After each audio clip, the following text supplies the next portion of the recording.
Michael Rupert, a former Los Angeles Police Department detective, was the first major 9/11 skeptic and researcher in the world and remains one of the foremost.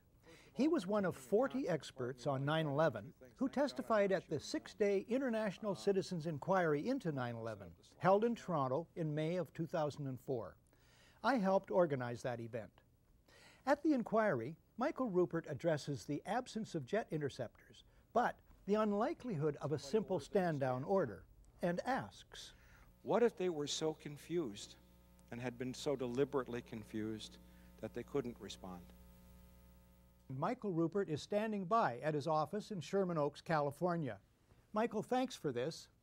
What is the reason for the failure of U.S. military jets to show up in a timely fashion on 9/11?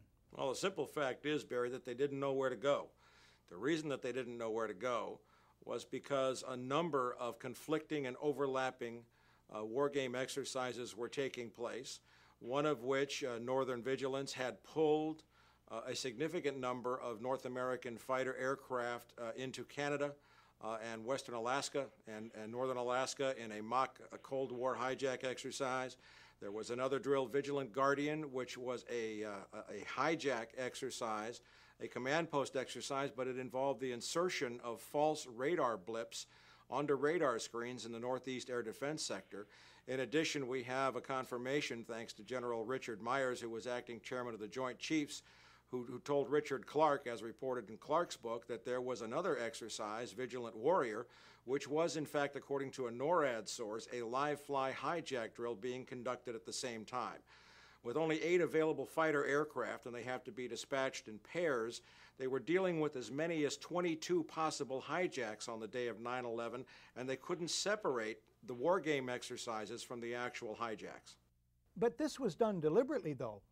Apparently so, and I will be saying that in my forthcoming book, Crossing the Rubicon, 9/11 and the Decline of American Empire at the End of the Age of Oil. We have done an extensive investigation on that to show that these war game exercises were apparently very well planned by someone who I will show, I believe, was Dick Cheney in the United States government to deliberately confuse FAA, NORAD, and U.S. Air Force fighter response to fulfill a prophecy that another man had once said, let one happen and stop the rest. On that very point, we have a recording. Hi, Boston Center, TMU. We have a problem here. We have a hijacked aircraft headed towards New York. We need someone to scramble some F-16s or something up there to help us out. Is this real world or exercise? No, this is not an exercise, not a test. Now, the 9/11 Commission didn't mention the war games, is that right?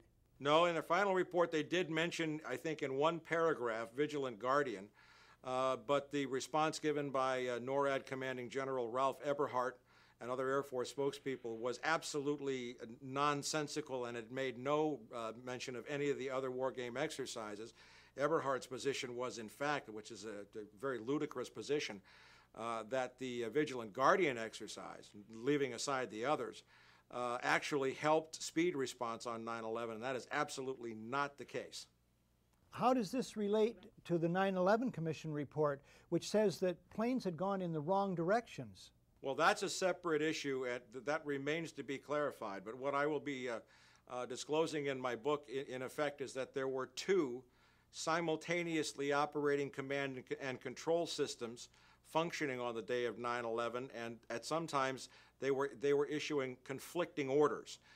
We do not have a clear explanation for why fighters from Andrews Air Force Base were sent out over the sea first and couldn't turn around because the 9/11 Commission seemed to change all the evidence just arbitrarily right before it issued its final report. So we don't have a clear explanation, but certainly there was, it is all consistent with a motive that said make sure that the fighters don't get to any place in time to stop the 3 critical attacks on the World Trade Center and the Pentagon. You have Laura Brown of the FAA. She attends hearings of the 9/11 Commission that bear on the aviation aspects of the day. Embarrassed by previous non-forthcoming testimony about the FAA's role, she sends an email in May of 2003 to members of the media whose business cards she had collected. Within minutes after the first aircraft hit the World Trade Center, she states in her email, The FAA immediately established several phone bridges that included FAA field facilities, the FAA Command Center, FAA Headquarters, DOD, the Secret Service, and other government agencies. The U.S. Air Force liaison to the FAA immediately joined the FAA Headquarters phone bridge and established contact with NORAD on a separate line. The FAA shared real-time information on the phone bridges about the unfolding events, including information about loss of communication with aircraft, loss of transponder signals, unauthorized changes in course, and other actions being taken by all the flights of interest, including Flight 77. The Commission imagines, page 35, that at 8:46, when Flight 11 hits the North Tower of the World Trade Center, neither the President or anyone, quote, in the White House or traveling with the President knew that Flight 11 had been hijacked at 8:14 that morning. Wrong. The Commission imagines, page 39, that as late as 9:30, quote, no one in the President's traveling party had any information that other aircraft were hijacked or missing. Wrong. The Commission imagines it can get away with such claims, even though millions of people saw TV news reports about the hijackings on CNN beginning at 8:48. Unlike the Northwoods plan, the FBI actually carried out the attack on the World Trade Center in 1993. They actually hired a retired 43-year-old former Egyptian army officer, Ahmad Salam, and paid him $1 million and gave him real explosives, a detonator, and told him to build a bomb and to give it to the foolish people that he was controlling to allow them to attack the World Trade Center complex. There was only one problem with their plan. Mr. Salam was not as ruthless and sociopathic as the FBI and their globalist controllers. He began to get very concerned right before and, of course, after the attack, saying, why are you giving me real explosives if this is just a sting operation? When they told him to go ahead and let the attack go forward, he secretly recorded the head of the FBI in New York ordering him to let the bombing take place. It's very important to understand that all the evidence you just saw is documented, 110%. It is part of the public record. The FBI admits it, but the media wrote a few stories about it. There were a couple of nightly newscasts. It was never heard of again.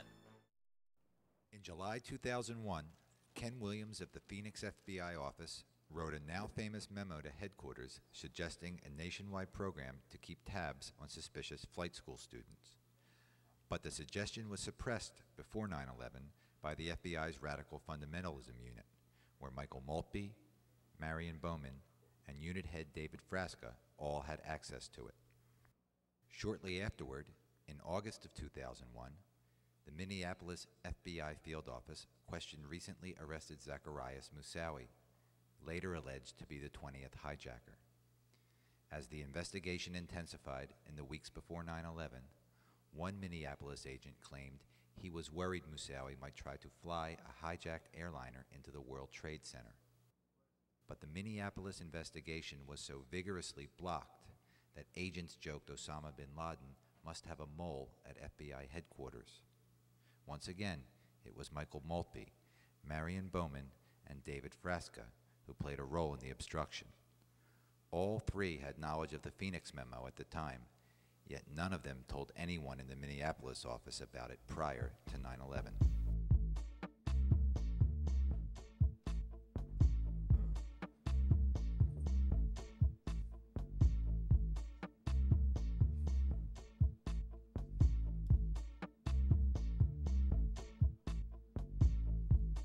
In January of 2001, Chicago field agent Robert Wright saw his 3-year investigation of a terrorist cell abruptly halted. 3 months later, he wrote a stinging memo charging that the FBI was not interested in thwarting a terrorist attack, but instead, quote, was merely gathering intelligence so they would know who to arrest when a terrorist attack occurred, unquote. After 9/11, badly shaken, Wright wrote a 500-page book detailing his experience. But to this day, the FBI has blocked him from publishing it in full. Was Wright's terminated investigation related to the 199I order of January 2001? Working in the translation office of the FBI after 9/11, Sibel Edmonds discovered evidence of rampant internal corruption and criminal conspiracy to cover up advance information about 9/11. Placed under a gag order by the Justice Department, Edmonds has been denied the opportunity to tell her story in full, but she has courageously found ways to get word of her ordeal out to the public. She has joined with the 9/11 truth movement and has not wavered in her claims.